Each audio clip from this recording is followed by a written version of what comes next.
naman akla. Narito tayo ngayon upang matunghayan ang napakainit, nagbabaga at talaga namang usap-usapan at maraming pinaka-inaabangan na issue ni Ate Erica. Sa pagpapatuloy ng ating istorya ay kino-content nga ni Kalingap Val Santos Matubang ang statement ng tita ni Ate Erica at ni May habang nilalabas ng tita nilang mga sikreto at mga pangit na ugali nila. Ito nga ang pag-uusapan ni Kalingap Val kasama ng kanyang mga viewers noong vlog na iyon. Okay mga kalingap, magandang araw po sa ating lahat mga kaibigan ha. Shout out and good morning. Ngayon po yung araw po ng Sabado, Mayo 11 po sa taong 2024. Mukha pa lang po nung tita ni Erica. Yan itsura niya mga kaibigan, no? Naka-thumbnail. Mukhang hindi mapagkakatiwalaan. Naong pa lang, tingnan naong mga kaibigan, no? Yan, tsura, sus, ginoon. Isang mga naong nga na. Naong ba na? Lubot. Hi, good morning sa ating lahat. Kumain na ba kayo mga kalingap?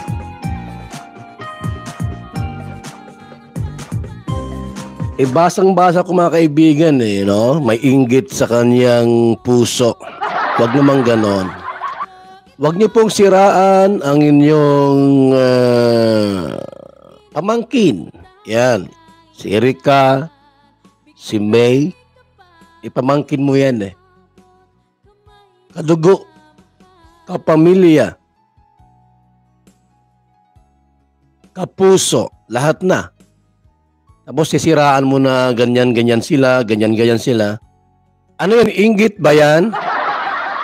Huwag naman ganon. Hindi yan makatao. Hindi makadiyos yung ganon na sarili mong pamilya sisiraan mo. Para saan? Para saan? Para magkakasira-sira kayo? Hindi ganun dapat ang isang ugali ng isang tunay na tiya. Sumayaw-sayaw, tayo'y sumayaw-sayaw. Limutin na ang mga problema. Good morning sa mga SG. Shout out. Magandang morning sa mga special guests for today.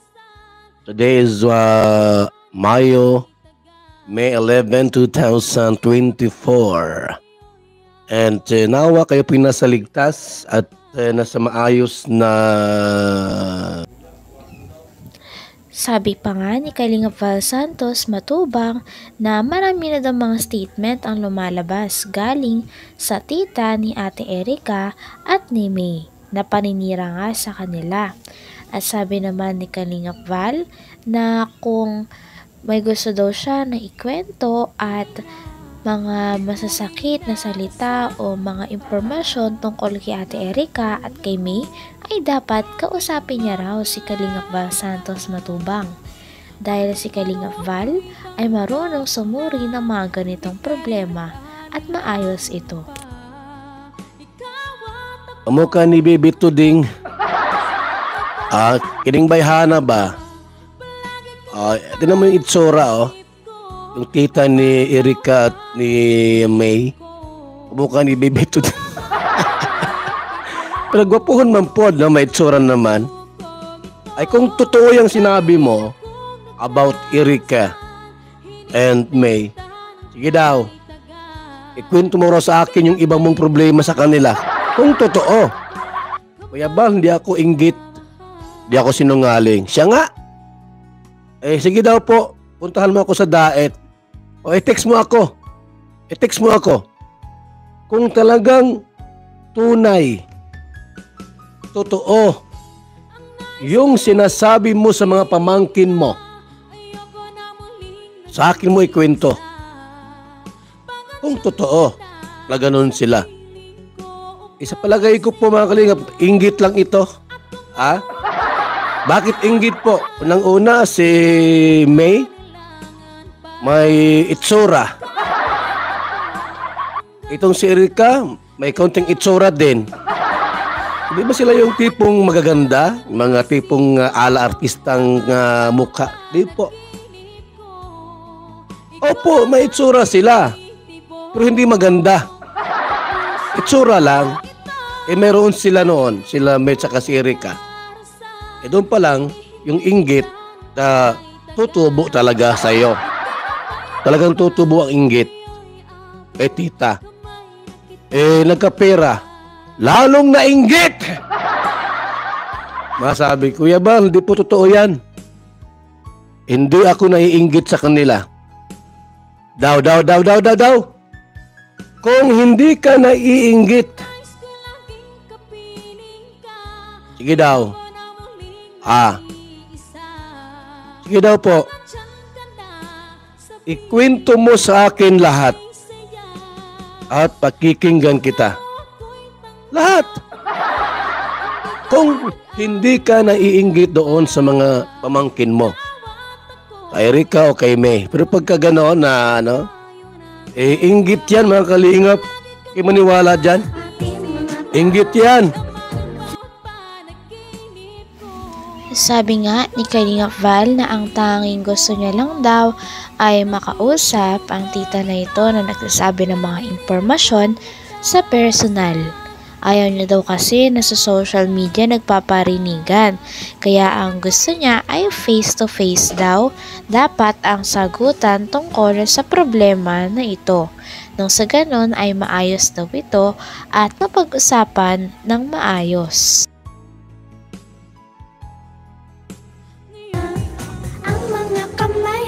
Ay, good morning sa lahat ng ating mga kalingap, mga SG, ngayong umagang ito. At nawa po kayo nasa ligtas at nasa maayos na kalagayan. Hello kay Ruin Name. Kamusta ka, Day? Alam nyo, Day, Ruin Name. Alam kong may sagot ka. Alam ko may sagot ka doon sa mga paratang. Sagutin mo siyempre yon. Pero yung kailangan magsagot ka dyan sa social media. Ang gusto ko face to face. Face to face tulad ni Chorba. Face to face yung sagot. Yung paratang baga. Halimbawa ganito.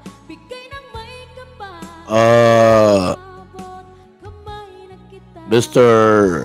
Val Santos Matubang, bakit ka nagreklamo sa taong ito? Sir, minura ako, sir, ay. Siyempre, masagot yung nagmura.